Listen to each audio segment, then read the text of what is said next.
Olá meninos do terceiro ano, tudo bom? Vamos para uma série de vídeos de correção de exercícios. Nesse exercício a gente está encerrando o conteúdo de eletroestática, ok?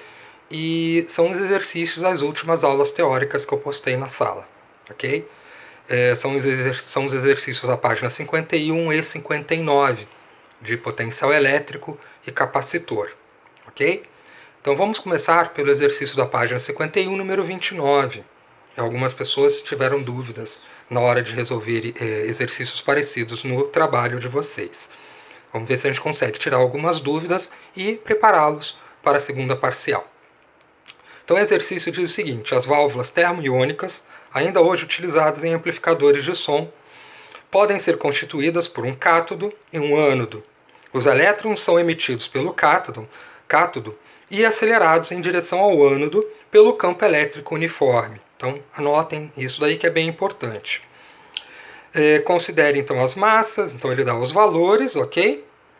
Ele pede na letra A o campo elétrico entre os eletrodos, a força elétrica que atua nos elétrons e, supondo que os elétrons partem do repouso, qual é a velocidade que eles atingem o ânodo. Tá? Então, primeiramente, anotar as variáveis que o problema dá. Ok? Então, nós temos a massa do elétron, a carga elementar do elétron, a distância entre os eletrodos e a DDP do sistema. Ok? Bom, primeiramente ele diz que a nossa válvula, tá? Ela é composta de um cátodo e um ânodo. Lembrando, já que o campo elétrico entre eles é uniforme, isso quer dizer que as plaquinhas elas estão colocadas de forma paralela entre elas. Então, campo elétrico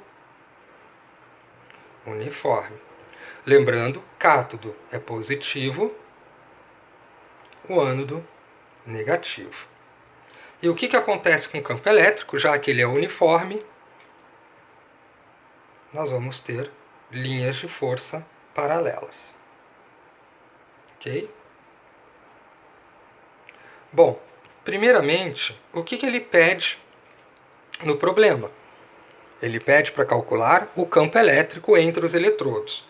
Ora, já que nós temos um campo elétrico uniforme, para nós calcularmos, eu vou precisar da DDP entre as placas, ou seja, entre as armaduras, igual ao campo elétrico vezes a distância entre elas. Ok? Beleza. A DDP nós já temos, que é 10 a quarta.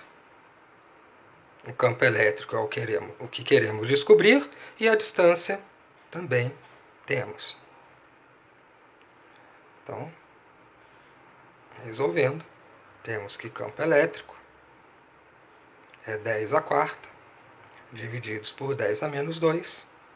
O campo elétrico é de 10 a sexta newtons por coulomb. Então, o campo elétrico gerado pelos dois eletrodos, o cátodo e o ânodo, é de 10 a sexta newton por coulomb. Lembrando que o problema diz que o elétron sai do cátodo e vai em direção ao ânodo. Beleza?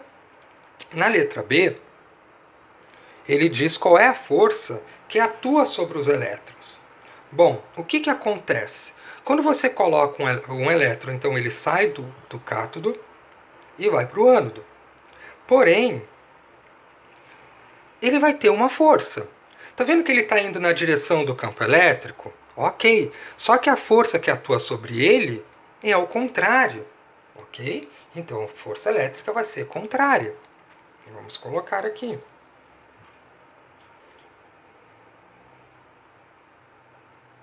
Porque é uma força de repulsão. Tá? Se a gente for olhar para a força, é uma força de repulsão. Por quê? Porque o elétron ele tem carga negativa, ele está indo na direção de um corpo negativo. Então a força que está atuando sobre ele é contrária a uma força de repulsão. Tá? Mas vamos calcular, ele pede. Então força elétrica vai ser igual ao campo elétrico vezes a carga. A carga de prova, que no nosso caso aí é a carga do elétron. Bom, o campo elétrico ele é uniforme, nós já calculamos no item A. Então, força é igual 10 a sexta vezes a carga do elétron.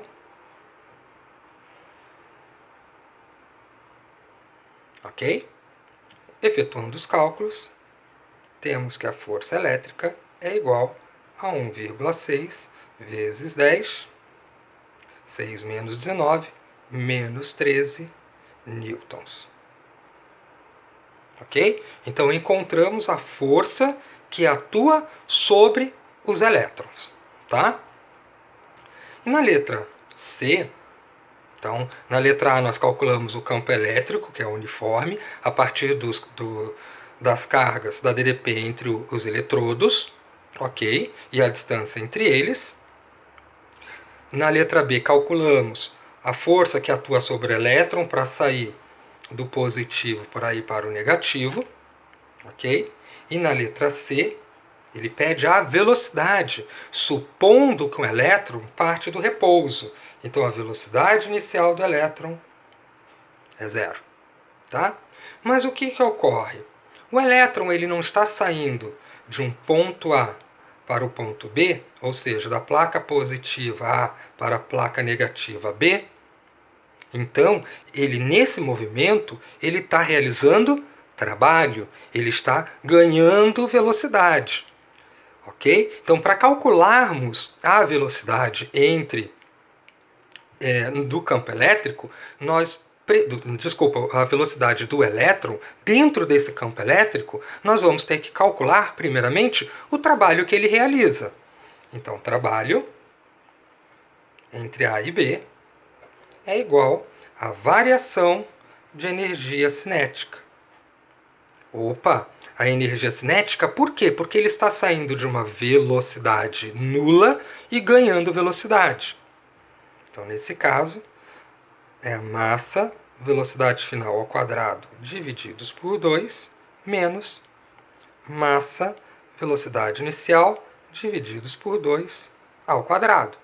Mas como a velocidade inicial é zero, esse carinha aqui nós vamos eliminar. Então, temos que o trabalho realizado pelo elétron para ir de A para B é igual a massa, velocidade que ele atinge, divididos por 2. Beleza? Ora, mas o elétron está dentro de um campo elétrico uniforme. E vamos ter que calcular, ele não informa o trabalho. Ok? Então, nós vamos ter que calcular o trabalho. O trabalho realizado dentro de um campo elétrico uniforme é a carga vezes a diferença de potencial. Ok? Então, o trabalho realizado por um corpo dentro de um campo elétrico uniforme é a carga vezes a diferença de potencial. Ok? Então, vamos calcular. Então, temos que o trabalho de A para B é a carga do elétron, 1,6 vezes 10 a menos 19, vezes a DDP, que é a diferença de potencial que é dado no problema. Olha lá, é de 10 a quarta. Então, vezes 10 a quarta. O trabalho realizado de A para B é 1,6 vezes 10 a menos 15 joules. Ok? Então, dentro desse campo elétrico, esse elétron ele realiza, para ir da placa positiva para a placa negativa, um trabalho de 1,6 10 a menos 15 joules. Agora, para eu calcular a velocidade, eu vou precisar calcular a sua energia cinética. Então, já temos o trabalho, vamos calcular. Já temos, né? Vamos substituir. Igual. Qual é a massa do elétron? Também temos no problema, vezes a velocidade ao quadrado, divididos por 2. Ok? Vamos passar multiplicando. 3,2 vezes 10 a menos 15 igual 9 10 a menos 31 v ao quadrado. Queremos calcular a velocidade, então vamos ter velocidade ao quadrado igual 3,2 10 a menos 15 divididos por 9, 10 a menos 31. Vamos chegar ao valor de 0,35 vezes 10 a 16. Mas, como está elevado ao quadrado, vamos extrair a raiz quadrada disso. Então, v igual raiz quadrada de 0,35 vai ser algo aproximadamente a 0,59 vezes 10 a 8. Ok? Raiz quadrada de 10 a sexta é 10 a oitava. Então, vamos ter aproximadamente 5,9 vezes 10 a sétima volts. Ok? Volts não, desculpa, é velocidade, né? Então, desculpa, é metros por segundo. Tá? Vamos arredondar isso daqui. Então, velocidade é de aproximadamente 10 elevado a 7 metros por segundo. Beleza? Então, quando você tem a transferência de elétrons entre o cátodo e o ânodo dentro dessa válvula, ok? Ele atinge essa velocidade de 6,10 a sétima metros por segundo. Ok? Bom, no caso de dúvidas, se vocês tiverem, mandem lá na sala Google e refaço o exercício. Eu refaço o exercício, ok? Bons estudos e até o próximo vídeo. Até logo!